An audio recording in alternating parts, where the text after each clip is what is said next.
Julia tapas Romeo yläasteen kouluretkel. Katseet kohtas hetkeksi, Romeo tajus et se tuijottaa, ei saa irti silmiä tai illan silmi kiinni. Kun kävelee pitkin pilviä, seuraavalla viikolla uskal soittaa Julialle. Mut perheen toisessa puhelimessa sen faija kuuli kaiken. Opettaja, joka teki selväks tyttärelle, et leffa johon Romeo pyysi ei tuu kyllä menee. Niin oli epätoivoisia mut samalla onnellisia. Kunnes Julia faija hoiti Romeo ongelmiin niin, et yks päivä Reksi soitti vanhemmille.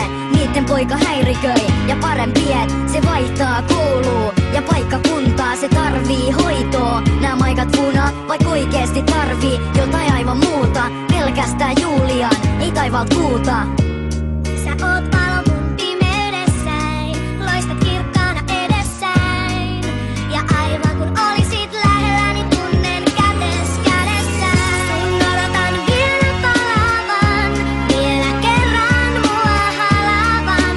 Ja jossain taivaan takana taas sydäntemme tapaavan. Odotan vielä palavan, vielä kerran mua halavan.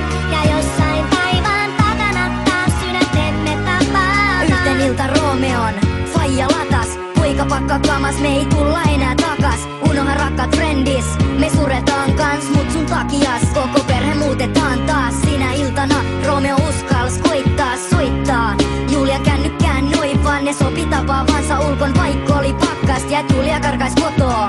Ikkunasta Romeo pölli faijansa autolainaa, et pääsis pian Julia luo tapaamispaikalle.